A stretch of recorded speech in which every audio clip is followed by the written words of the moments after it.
to a revolutionary change in the Malay or Indonesian way of life that harmonized Islam with modern life. So what happened, what came out of all of this movement that I talked to you before is an alternative to Malay Muslim modernity. So if you look at an Indonesian person right now, such as this man or those two people here, our brothers here, you can see him not as someone who is like the traditional people in the past.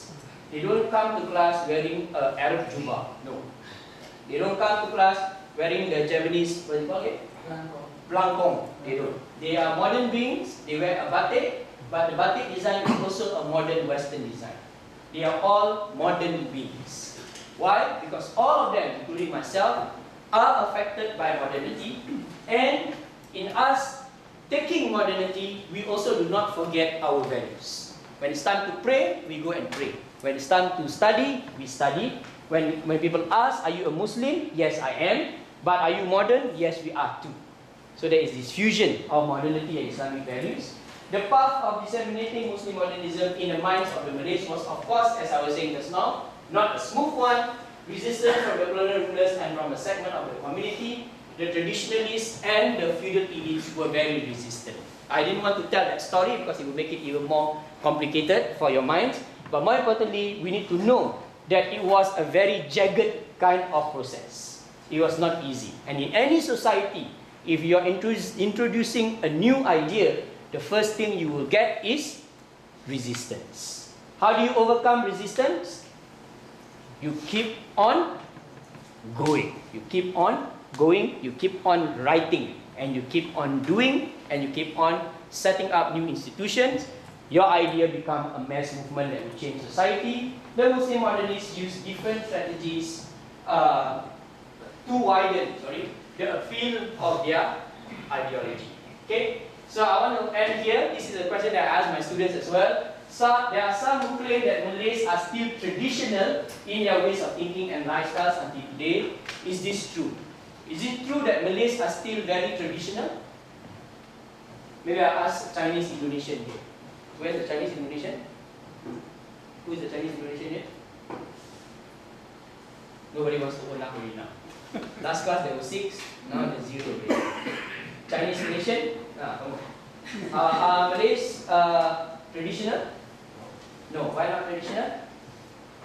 Because they accept the ideas from the Islam, and then they also protect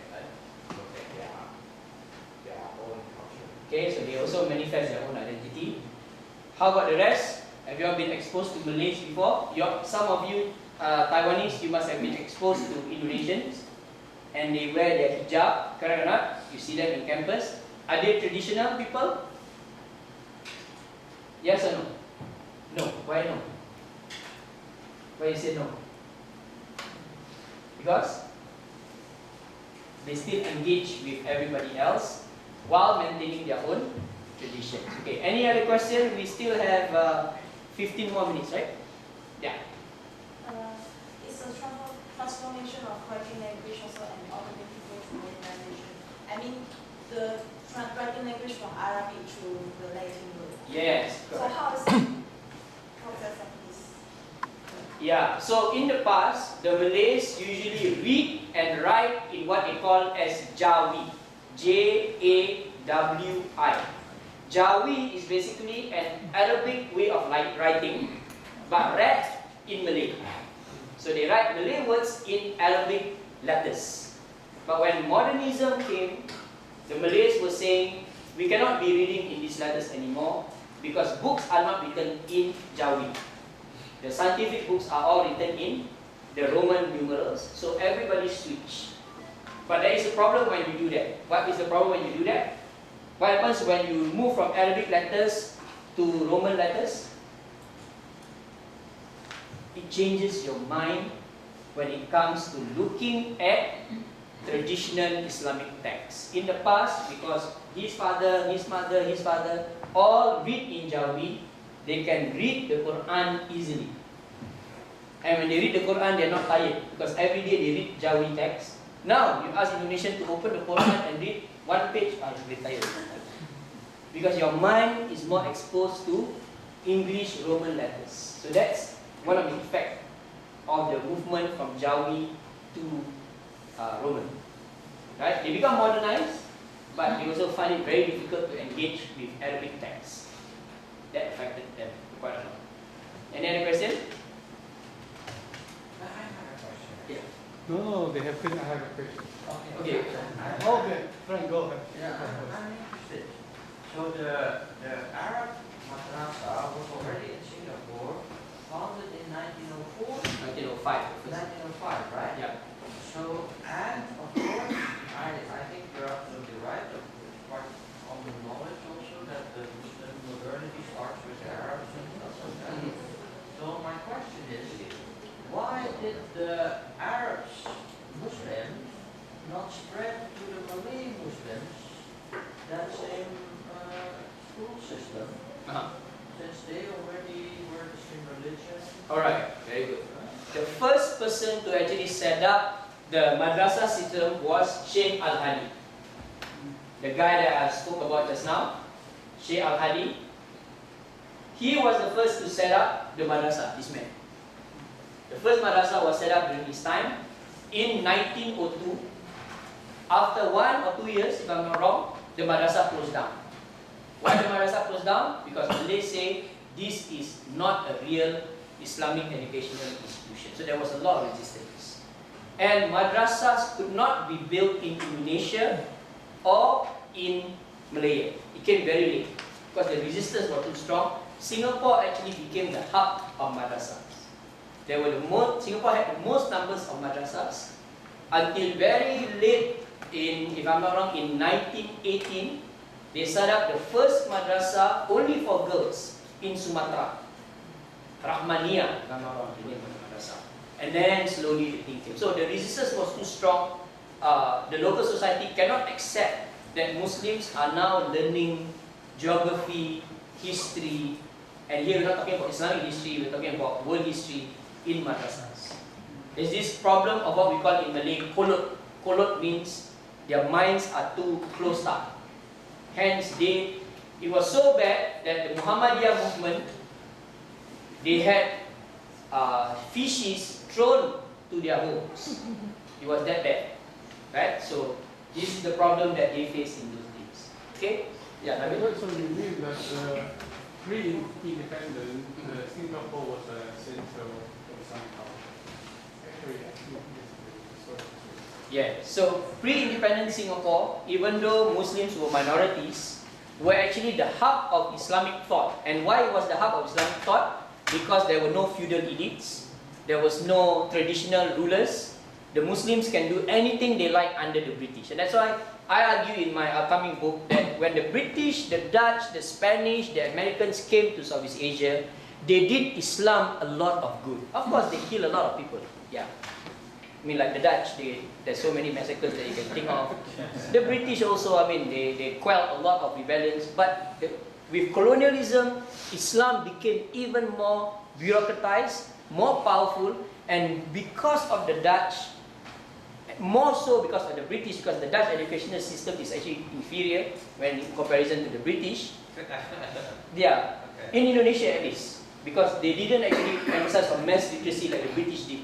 The British forced people to go to school because they want young people to be educated, and because young people became educated, they became more Islamic. This is very interesting. Okay, but how do we explain then that the Indonesians are the ones that built the hospitals, and the Indonesians are the ones that create the Syarikat Islam, and the Indonesians are the ones that create the Muhammadiyah, and the Malays, not that I'm against the Malays, but the Malays are quite late, right? Because you said that before 1930, the Malays don't really want to. Yeah. But the Indonesians are already very active, and it's actually the Indonesians that are the example for modernity much more so than the Malays. And what is the contribution? Because there was no alternative. Because there was no... See, the British were very smart. The British didn't want the Malays in Malaya to have their own powerful institutions. So what did the British do? The British set up a school and one subject Quranic studies. Smart, right? Don't go to all these schools, come to my school. There will be one subject. Teacher will be teaching the Quran, only to read, not to understand. The Dutch didn't allow that. What the Dutch did good for the Indonesians is to let the Indonesians do the thing themselves. That's why the Indonesians could develop a revolutionary spirit. The Malays couldn't. Because the Malays always had the British giving them things. Until today, there's this dependent, we call it a crutch mentality. The Indonesians didn't. The Indonesians know the Dutch are not going to give us anything. We don't want to send our kids to their school, we'll set up our own school. The Dutch is not going to set up hospitals for us deep in the villages. We will do our own. The British know. They set up all railway lines into the villages. Until today this thing exists. And set up their own hospitals to ensure that Malays cannot set up their own.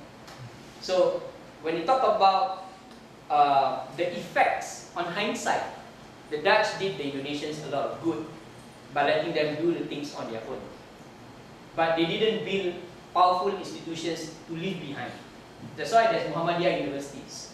There's no powerful Dutch university left in Indonesia. Gajah Mada, all of this was set up by the British. No, when the British went to Burma, they did the same thing. Set up a university, make sure that all Burmese go to the university. In Malaya also, they set up a university, all Malays go to their university. Yeah. It's not whether one colonial power is better than the other, but the effect is different. That's why when you look at the Malaysians and you look at Indonesians, they are different. Malaysian Malays and Indonesian Malays, they are different in terms of how they handle things. I would say Indonesians are far more, they have more initiative of their own. The Malays in Malaysia, if they want to get married, ask the government first. So that extent, how important do you think the fact that the British colonized so many countries and also colonized the Middle East, how important is that in the story of Muslim modernity? Yeah, the British basically aided. Because they created a world empire. Because the British colonized the most amongst the European powers. The British model of colonization is what they call as the empire of points. The empire of points. This is our empire. There are many points of the empire that they link together. So Cape of Good Hope, Malaya, India, part of Africa, Zanzibar, Eden, and then and they link it all. That's why they call it the web of the empire. The Dutch didn't practice that kind of system. The Dutch is more territorial. So you go into that place, you maintain it as such, and you have communication amongst the empire, but you don't see the empire as a whole. There is a different way of colonization. But because the Dutch did that, the reaction against Dutch rule was much more violent than the British rule. Because the Dutch didn't know how to distribute their forces. The British, if anybody goes against the British power, in any part of the empire, they will take all the troops from India first to quell the revolt. Because the empire is so systematic amongst one another, which is very, very interesting if you look at colonization. Right? Yeah. In the Muslim modernism, did the Chinese Muslims play a role in that? Oh, excellent question. The Chinese Muslims played a role in Muslim modernism? Completely yes. Especially in Indonesian history, not so in Malaysian history. In Indonesian history, the Chinese Muslims set up their own organizations. The Chinese Muslims also participate in the nationalist movement. A very good book that you should read on this is this lady called Natalie Mobini Kasher. It's a very funny name, but the title of the book is The Hadrami Awakening. The book is actually about the Hadramis, the Arabs. But part of her discussion is how the Chinese collaborated with the Arabs to start the modernist and nationalist movement. So Chinese Muslims were very, very powerful, and they were very smart because they know that the local Indonesians don't like the Chinese. They also changed their name, they don't maintain their surnames anymore. And they set up mosques that until today still exist, especially in Jakarta, in parts of Jogja. Many of these mosques were actually built by Chinese Muslims, but they integrate into the local communities. The best way to be accepted by the community is to marry into the community, which I did, easy. Right? You say, I'm not Malay, you get my wife. So Chinese Muslims were very good at that. But they were rich at the same time. So this is the wonderful part. when you study Southeast Asian history, do study the people who the Spanish call mestizos. M-E-S-T-I-Z-O, mestizos. Or the English call it creoles. C-R-E-O-L-E. C-R-E-O-L-E. Google this thing. Mestizos and creoles or mulattoes, they are people who they have many identities. Papa, Paren, Mama, Malairen. Papa, Araban, Mama, Hebrew. These people, they can go into so many communities. Why? Because they can speak many languages and they have many networks. So that's why a Hadrami person, an Arab person can be the governor of Jakarta. An Arab person can also be the king of Pontianak and Siak and the king of Perlis in Malaysia. Only the Arabs can do it because they are always half-half. Any other? Still have time? Yeah. As you mentioned, people in different countries have different developments in Muslim modernism. Not totally the same, right? Yeah. What are the common things they have in common to communicate in each other or to link to other people in the whole Malay world, except religion and languages? What is the common thing that they talk about? Well, more than the languages and religion, as you mentioned. well, the other thing is culture. Culture. They share what we call as the same adat. And culture is actually the thing that binds the Malays and Indonesians more than religion sometimes. Oh, I see. And the culture that Malays and Indonesians always hold on to, no matter what religion they are in, or whether they are modernists or traditionalists, the same culture that they share is the culture of marriage. Malays like to get married. I see. Yeah, Malays like to get married. So even if you are modernist, you are Muhammadiyah, I am an Anu, Nadatul Ulama, traditionalist. But when there's wedding, everybody come together. Of course, we don't like each other, right? But we are the same. So there are a lot of cultural similarities. The adat, they call it adat, A-D-A-T, that links the Malays together very, very closely, other than the language. In fact, if you go to Indonesia now, there are still marriages between Christians and Muslims. Until today, it still exists. Of course, some Muslim traditionalists, they are very unhappy about this. But the point is that it's still there. And there's also a lot of marriages in Bali, between Hindus and Muslims until today. Because to them, Islam is just a culture. Right? And we share the same culture. Oh, they share the same characteristic, cultural characteristics. Yeah. National identity. Yeah. Yeah, 时间已经到了。Next week we still have 2 lectures by professor, so welcome you come back next week. Okay.